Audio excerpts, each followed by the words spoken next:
사실 정치권에서도 되게 그러니까 현금성 복지 정책을 되게 많이 내잖아요. 선거 때 공약이나 이런 것도 저는 별로 다르지 않은 것 같아요. 다르지 않은 것 같아요, 별로. 효능감이라는 네, 측면에서. 네. 그러니까 직접 내가 뭔가를 수혜가 나에게 오고 있다라고 하는 것을 느끼게 다리 건설해주고 하기 위한 건설 돈 깔고 이런 이렇게 눈에 보이는 거.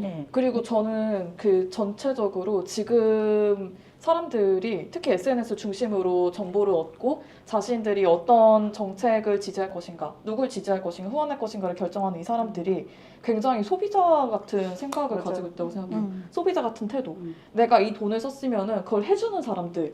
그게 뭐 어떻게 보면 맞는 얘기기는 한데 단체라고 하는 건 단체라고 하는 거는 여기에서 우리가 인원이 한정돼 있고 시간이 한정돼 있고 예산이 한정돼 있으면은 이 한정된 자원을 가지고 집중해야 되는 의제가 있는 거고 우리가 채택하는 방법론이 있는 거고 그런데 그런 것들을 충분히 기다려주지를 못하고 내가 돈을 썼으면은 바로 뭔가를 받고 싶어하고 그 소비자의 마인드가 있는 거죠. 후원금을 환불해달라고 하는 그런 이야기라든지 그리고 저는 그 집회를 정말 많이 여러 가지 방식으로 참여를 해봤는데 주로 익명 활동가들이 모여서 하는 집회에 참여를 많이 했어요.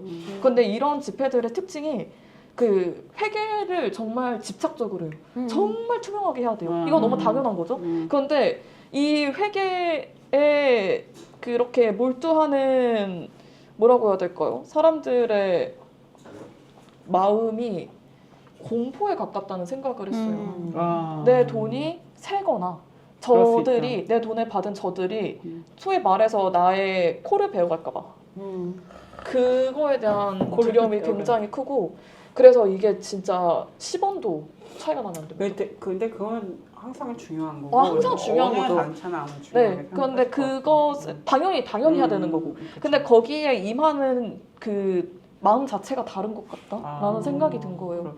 네. 그리고 또 이런 집회들의 특징이 익명으로 하니까 그 2차, 3차 집회로 이어진다고 하더라도 그 스텝들도 다 익명이거든요. 그러니까 이 스텝이 여기에서 하면서 뭐 남은 돈이라든가 이런 것들을 그 다음 집회에다가 줄 수가 없어요. 이걸 소진해야 되는. 소진해야 돼요. 무조건 받은 걸 다 써야 돼요. 그럼 어떻게 영원으로 만들어야 되고 어떤 방식으로 그렇게 쓸 수 있어요? 그게 어떻게 되냐면은 예를 들어서 후원금을 5천만 원 받았어요. 그런데 우리가 이 집회를 하는데 한 4,900만 원을 썼어요. 그러면 그 100만 원을 후원해야 돼요. 다른 데에다가. 네. 근데 모두가 납득할 수 있는 곳에 후원하기 위해서 거기서 머리가 엄청 쓰이고 또 다른 경우 예를 들어서 5,100만 원이 쓰였다. 그러면 그거 스태프들이 사비로 메꿔야 되고 이런 식이에요. 익숙하니까. 네. 근데 아이돌 문화 아까 연구하신다 그랬잖아요. 원래 아이돌 문화 이게 군사적인 용어지만 어쨌든 총대와 총알이 원래 이렇게 투명하게 집행이 맞아요. 돼야 되고 영수증 다 인증. 뉴진스 마음 전에 뭐 하셨어요? 밝힐 수 없는 펜지를 밝힐 수 없다. 또 되게 신기한 게 이렇게 집회에 참여하는 사람 이거 다 내부자 정보인데 거기에 참여하고 그 총대를 메거나 또는 총대진이 되거나 스텝이 되거나 하는 사람들 중에서는 덕질 문화를 해봤던 사람들이 되게 많아요. 그래서 그렇게 덕질 문화를 했던 거기에서 배웠던 방법론 그리고 그런 방식의 동기를 가지고서 와요. 그러니까 이 지금의 시위 문화라고 하는 것, 인터넷 중심의 시위 문화라고 하는 게 저는 굉장히 특이하다고 생각하는 게 서로도 서로의 이름과 전화번호를 몰라요. 그런 상황에서 오로지 신뢰만 가지고 하는 거고 그러다 보니까 증빙해야 되는 것들에 있어서 다른 방식의 신뢰 자원을 얻을 방도가 없으니까 더 이렇게 열심히 일하고 해야 될까요? 이렇게 그렇게 목숨 걸고서 하는 것 같고 저는 한국 사회의 시민성은 팬덤 문화하고 분리되어 있지 않아요. 그러니까 어디까지가 팬덤이고 어디가 시민 사회인지를 얘기할 수 없는 시점에 심지어 도달했죠. 정치도 팬덤. 아우 저는 이런 얘기 해도 되나? 조국 감옥 가는 거 보고 정말 왜 어떤 아니, 아니 자기가 무슨 양심수야? 적어도 여기는 저기 대표님께서 양심수죠. 와 진짜 양심수처럼 그렇게 무슨 뭐 책을 챙기고 가서 푸시업을 몇 번씩 아이고. 하고 뭐 이런 정치범이 슬기로운 자기가 감옥생활. 정치범인 줄 알아요. 자기가 정치범인 줄 마지막 아니까. 메시지가 검찰 개혁이라는 거 너무 웃겼어요. 진짜. 넌 정치범이 아니야. 응. 아니 근데 그걸 보면서 이제 그 뭐야 조국을 보내면서 눈물 흘리고 있는 이 PD님. 조국들을 보면서 정말 아나 어떡하지 저분들도 광장에 같이 있었잖아 그런 생각이 드는 거예요. 광장은 늘 그래서- 그러니까 이게 되게 재밌는 게 광장이에요, 광장. 알죠. 제가 당연히. 종종 달라요. 정말 이제 페미니즘 방법론에는 줌인과 줌아웃의 기회가 필요하다는 얘기를 하는데요. 그 생각을 했었던 제일 첫 계기가 뭐였냐면 촛불광장을 위에서 비치면 너무 아름다워요. 그냥 맞아, 대한민국의 민주주의라고 하는 틀로 보면 너무 아름다운 시간이었죠. 근데 쭉 줌아웃을 해서 들어가면 주민. 주민을 해서 들어가면 정말 별의별 꼴을 다 볼 수 있거든요. 그래서 이걸 다 근데 이 별의별 꼴이 다 있다고 해서 이게 가치 없는 것이 아니고 이게 아름답다고 해서 이 별의별 꼴에 대해서 얘기하지 않아야 되는 게 아니라는 게 필요한 것 같아요. 맞아요. 그래서 이제 싸움은 시작인 거죠. 이제 여러분 어떡하지? 시작입니다. 근데 아까 원래 장관님 그런 무슨 거예요, 얘기를 원래. 하시려고 했었는데 맞아요. 아니 뭐 별건 아니고 약간 그 총대 그 얘기를 하다가 뉴진스만 아니 전에. 저는 이제 그 처음에 그 팬 게시판에 들어가서 이런 걸 봤을 때 네. 그 엄청 감동했었거든요. 그러니까 뭐냐면 되게 그 한 사람 한 사람이 흩어져 있는 사람들인데 이 사람이 그리고 그 후원하는 이런 것도 되게 흩어져 있는데 어느 주제로 딱 응징력을 발휘를 하고 엄청 효율적으로 역할을 분담을 해가지고 착착착착 결제하고 영수증 착착착착 인증하고 뭐 조공을 어떻게 하고 뭐 무슨 선물을 싸고 그러다가 또 막 싸우고 싸워야지. 도시락 메뉴 가지고 막 싸우고 그러면서 또 막 조정을 해. 그래가지고 이런 걸 보면서 아 이게 이제 저는 사실은 이제 제 인생의 이번이 두 번째 계엄이었어요. 그러니까 저는 이제 거의 그 청소년기를 병영사회에서 살아왔었던 입장에서 이런 이제 팬 문화를 보고 한 사람 한 사람의 개인이 되게 인파워먼트가 되는 걸 보면서 아 이게 이제 인터넷이라는 미디어가 가져다 준 한편의 인파워먼트라고 생각이 들고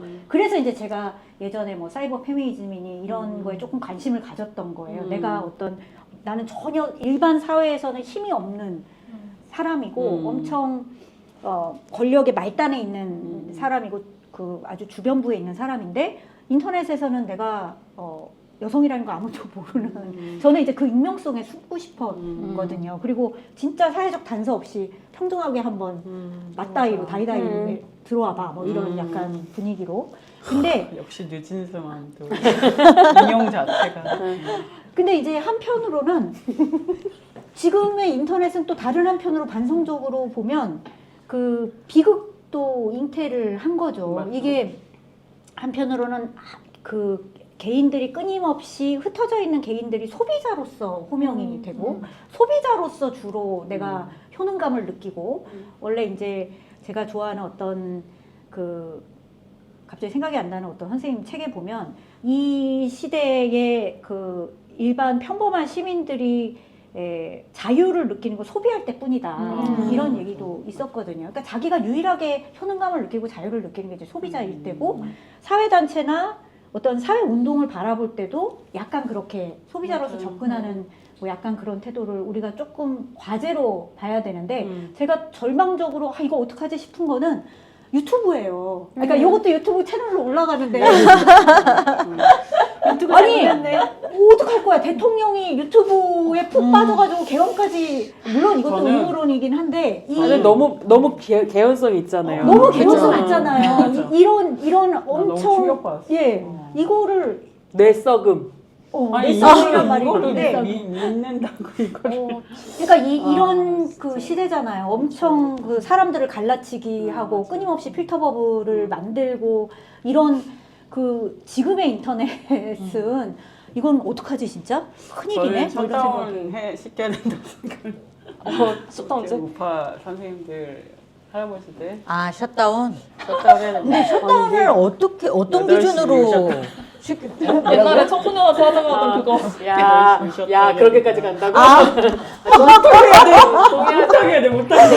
그런 생각은 들었어요. 이게 도대체 어디서부터 어떻게 얘기를 해야 될까 하면 예전에 이제 가스통 할아버지, 뭐 태극기 부대라는 말이 처음 생기기 시작할 때부터 이미 그래서 그런 얘기했죠. 이거를 그러니까 개개인의 어르신들을 비난할 것이 아니라 구조적인 문제를 얘기해야 된다. 근데 그런 얘기를 할 때마다 떠오르는 건 삼성에서 효도폰을 만들면서 카카오톡으로 바로 연결되는 큰 버튼을 하나 만들거든요. 이게 시작이었다는 맞아요. 생각이 자꾸만 들어. 다 연결돼 그래서 얘기하셨잖아요. 테크놀로지가 무슨 목표를 가지고 있느냐를 봐야 된다 할 때 이런 거 근데 그게 또 고민이야. 왜냐면 그게 어르신들한테는 유니버설 디자인인 거예요, 사실은. 그렇죠. 편하고 카톡에 빠르게 들어갈 수 있게 하는 방식이었던 거니까. 그래서 또 곱하기가 어렵네요. 뭐가 맞아요. 불공정한 테크놀로지고 뭐가 공정하고 뭐가 정의롭고 정의롭지 않은 걸 판단하는 게 굉장히 쉽지 않다. 어렵습니다. 얘가 굉장히 저- 중구난방 즐겁네요. 네. 그러니까 굉장히 중구난방 얘기하는데 정리가 안 되고, 예. 저도 집회 얘기, 저 익명 집회 얘기에 좀 더 덧붙이고 싶은 게 있는데 그렇게 사람들이 대의를 해줄 수 있는 단체에 대한 믿음이 없어서 이제 스스로 직접 익명으로 사람들이 모여서 집회를 하기 시작했고 그것까지는 뭐 저는 굉장히 적극적이고 민주주의적인 방법이라고 생각을 해요. 그런데 동시에 여기에 소비자 마인드가 끼면 어떤 비극이 일어나냐면 그 집회를 주최한다는 게 엄청난 노력이 드는 일이잖아요. 그쵸. 굉장히 많은 자원이 필요한 일이에요. 돈도 들고 시간도 들고 거기에서 실무를 하는 사람들의 시간, 노력, 능력 이런 것들이 다 필요한 일인데 그렇게 스텝진들이 꾸려지고 이 사람들이 판을 깔아서 그 사람들이 이제 참여를 하는 그 과정에서 여기 그 총대진이 소위 말해서 갈리는 거죠. 네. 이렇게 거기 바꿔버린다. 죄송한데 궁금한 게 있는데 문득 그 스태프분들의 인건비도 책정이 되나요? 거기에? 전혀 안 돼요.